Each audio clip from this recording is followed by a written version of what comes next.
എല്ലാവർക്കും നമസ്കാരം.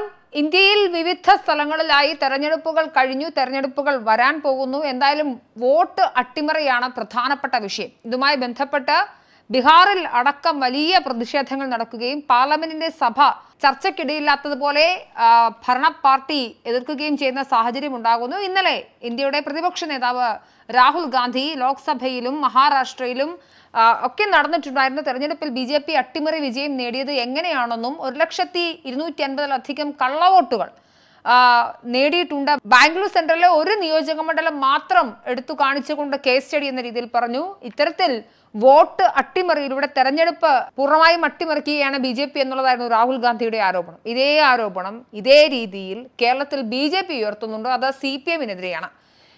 കേരളത്തിലെ BJP-യുടെ പുതിയ ഭാരവാഹി പട്ടികയിലെ ജനറൽ സെക്രട്ടറിയായ അനൂപ് ആന്റണി ഇന്നലെ നടത്തിയ വാർത്താ സമ്മേളനം വളരെ വ്യക്തമായി എങ്ങനെയാണ് ഭരണവിരുദ്ധ വികാരമുള്ള കേരളത്തിൽ CPM-ലെ ഉദ്യോഗസ്ഥരുടെയും പിന്തുണയോടുകൂടി വോട്ടർ പട്ടികയിൽ ആക്രമണം അല്ലെങ്കിൽ വോട്ടർ പട്ടികയിൽ അട്ടിമറി നടത്തിക്കൊണ്ട് അടുത്ത തെരഞ്ഞെടുപ്പിലും തദ്ദേശ തെരഞ്ഞെടുപ്പിലും ഉൾപ്പെടെ CPM-ന് തിരിച്ചുവരവിനൊരുക്കാൻ പോകുന്നു എന്നത് കാണിച്ചുകൊണ്ടുള്ള പത്രസമ്മേളനം നടത്തുകയുണ്ടായി. ഏകദേശം അവർ പ്രാഥമികമായി നടത്തിയ പരിശോധനയിൽ 5 ലക്ഷത്തിലധികം കള്ളവോട്ടുകൾ, അത് വിവിധ ടയറിലായാണ് കള്ളവോട്ടുകൾ അവർക്ക് കണ്ടെത്താൻ സാധിച്ചു എന്നതായിരുന്നു അനൂപ് ആന്റണി നടത്തുന്ന പ്രധാനപ്പെട്ട കണ്ടെത്തൽ. അതുമായി ബന്ധപ്പെട്ട് മറുനാടോട് അദ്ദേഹം വളരെ വ്യക്തമായി സംസാരിക്കുകയും ചെയ്തു. ആദ്യം അനൂപ് ആന്റണി മറുനാടിന് നൽകിയ ബൈറ്റ് നമുക്കൊന്ന് കേട്ടിട്ട് വരാം.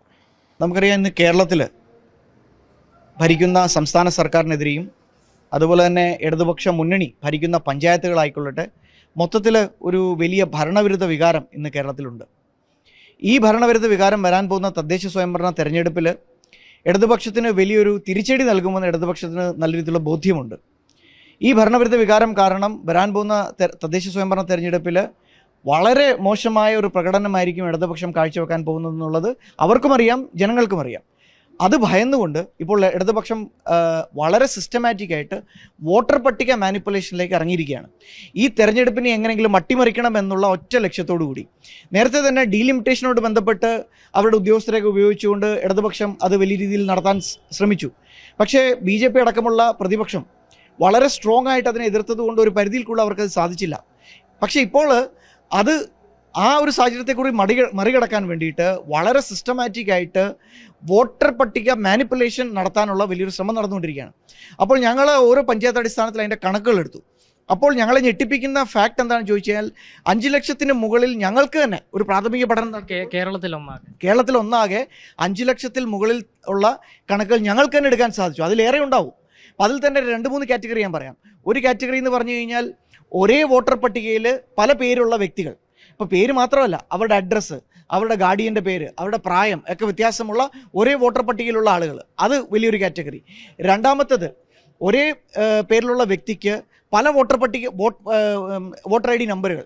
ഇപ്പം എൻ്റെ പേര് അനൂപ് എന്നാണെങ്കിൽ എൻ്റെ അഡ്രസ്സിൽ എൻ്റെ അതേ പേരിൽ എൻ്റെ അതേ പ്രായത്തിലുള്ള വ്യക്തിക്ക് 2 വോട്ടർ ID, അങ്ങനെയുള്ള ഒരു കാറ്റഗറി.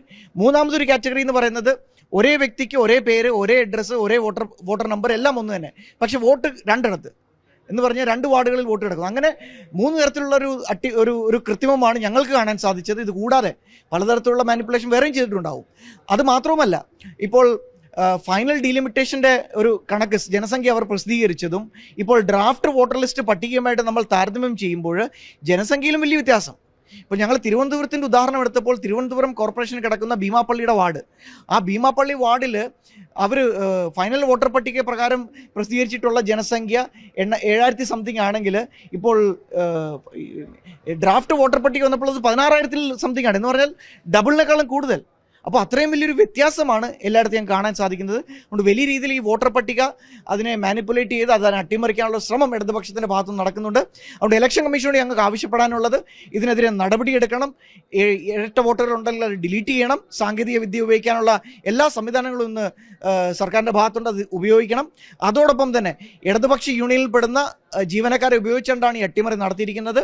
അതിനെതിരെ കൃത്യമായിട്ടുള്ള നടപടി എടുത്തില്ല എന്നുണ്ടെങ്കിൽ ഇതിനെതിരെ ഭാരതീയ ജനതാ പാർട്ടി ഏതറ്റം വരെയും പോകും എന്നുകൂടി ഞങ്ങൾ പറയാൻ ആഗ്രഹിക്കുന്നു. അതായത് വളരെ കൃത്യമായി അനൂപ് ആന്റണി പറയുന്നത് തെളിവുകളുടെ അടിസ്ഥാനത്തിലാണ് താൻ സംസാരിക്കുന്നതെന്നും 5 ലക്ഷത്തിന് മുകളിലുള്ള കള്ളവോട്ടുകൾ അതുമായി ബന്ധപ്പെട്ടിട്ടുള്ള സിസ്റ്റമാറ്റിക്കുള്ള അട്ടിമറിയാണ് ശ്രമിക്കുന്നതെന്നാണ് അനൂപ് ആന്റണി പറയുന്നത്.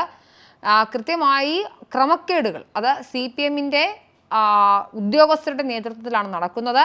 അത് തിരുവനന്തപുരം നഗരസഭയെ മാത്രം ഫോക്കസ് ചെയ്തുകൊണ്ട് അദ്ദേഹം ഒരു കേസ് സ്റ്റഡി നടത്തുന്നുണ്ട്. പ്രധാനമായും 3 തരത്തിലുള്ള അട്ടിമറികളാണ് ഈ സിസ്റ്റവുമായി ബന്ധപ്പെട്ട് നടക്കുന്നത്. ഒന്ന്, ഓരോ ID കാർഡിലും ഒന്നിലധികം വോട്ടുകൾ ചെയ്യാൻ ഒരു വ്യക്തിക്ക് അവസരം ലഭ്യമാക്കുന്നു. മറ്റൊന്ന്, ഒരു വ്യക്തിക്ക് ഓരോ വോട്ടർ ID-യിൽ പലയിടത്തും വോട്ട് ചെയ്യാനായിട്ട് പറ്റുന്ന ഒരു സാഹചര്യം, ഒരു വ്യക്തിക്ക് ഒന്നിലധികം വോട്ടുകളുള്ള സാഹചര്യം. അങ്ങനെ അനൂപ് ആന്റണി ഈ വിഷയവുമായി ബന്ധപ്പെട്ട് ലിസ്റ്റ് ചെയ്യുന്നുണ്ട്. എന്തായാലും വരാൻ പോകുന്ന തെരഞ്ഞെടുപ്പിൽ കേരളത്തിൽ പ്രത്യേകിച്ച് സംസ്ഥാന സർക്കാരിനോടുള്ള ഭരണവിരുദ്ധ വികാരം വളരെ വ്യാപകമാണെന്നത് യാഥാർത്ഥ്യമാണ്.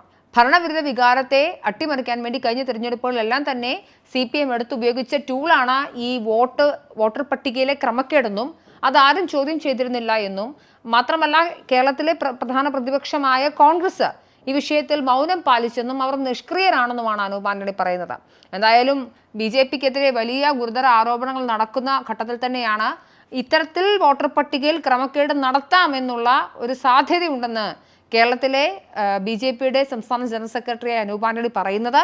അതുകൊണ്ട് തന്നെ ആ അർത്ഥത്തിൽ രാഹുൽ ഗാന്ധി ലോക്സഭാ തെരഞ്ഞെടുപ്പിൽ BJP അട്ടിമറി കാണിച്ചുവെന്നും ബീഹാർ അതാണ് ചെയ്യാൻ പോകുന്നതെന്ന് പറയുന്ന വാദങ്ങൾക്ക് വാലിഡിറ്റി വരികയാണ് അനൂപ് ആന്റണി ഇവിടെ സംസാരിക്കുന്നതിലൂടെ. എന്തായാലും ഈ വിഷയത്തിൽ കൂടുതൽ അന്വേഷണം ആവശ്യമുണ്ട്. സംസ്ഥാന തെരഞ്ഞെടുപ്പ് കമ്മീഷൻ അടക്കം ഈ വിഷയങ്ങളിൽ നിലപാട് വ്യക്തമാക്കണം. അനൂപ് ആന്റണി പരാതിയുമായി അതിന്റെ നിയമ നടപടിയുമായി മുന്നോട്ട് പോകും, ഏതറ്റം വരെയും പോകുമെന്നാണ് അറിയിച്ചിട്ടുള്ളത്. എന്തായാലും ഇന്ത്യ എന്ന് പറയുന്ന ലോകത്തിലെ ഏറ്റവും വലിയ ജനാധിപത്യ രാജ്യത്തെ സംബന്ധിച്ചിടത്തോളം നിഷ്പക്ഷമായ ഒരു എക്സ്ട്രാ ജുഡീഷ്യൽ ബോഡി പോലെ ആയിരിക്കണം തെരഞ്ഞെടുപ്പ് കമ്മീഷൻ ഉണ്ടാവേണ്ടത്. ആരെങ്കിലും പിണിയാളുകളായിരിക്കരുത്. അത്തരത്തിൽ ജനങ്ങളുടെ ഹിതമല്ലാത്ത ഒരു തരത്തിലാണ് വോട്ടുകൾ അത് മറയുന്നതെങ്കിൽ അത് ചോദ്യം ചെയ്യപ്പെടേണ്ട സാഹചര്യമുണ്ട്. അത് രാഹുൽ ഗാന്ധി പറഞ്ഞാലും അനൂപ് ആന്റണി പറഞ്ഞാലും ഇനി ഏതെങ്കിലും ഒരു CPM-കാരൻ ആരോപിച്ചാലും ആ വിഷയത്തിൽ കൃത്യമായ സത്യമെന്ത്, ആ വിഷയത്തിലെ യാഥാർത്ഥ്യമെന്ത്, ആരുടെ ഭാഗത്താണ് തെറ്റ് എന്നത് അറിയാൻ ഒരു സാധാരണക്കാരനായ വോട്ടർ എന്ന രീതിയിൽ എന്നെ പോലെ നാട്ടിലെ ജനങ്ങൾക്കും അവകാശമുണ്ട്. അത് സ്ഥാപിക്കപ്പെടേണ്ടതുണ്ട്, അത് തെളിയിക്കപ്പെടേണ്ടതുണ്ട്. അതിൻ്റെ ബാധ്യത അത് ഈ തെരഞ്ഞെടുപ്പ് കമ്മീഷനുണ്ട്. ആരോപിക്കപ്പെടുന്ന ആളുകൾ നിയമപരമായി മുന്നോട്ട് പോകേണ്ടതുമുണ്ട്.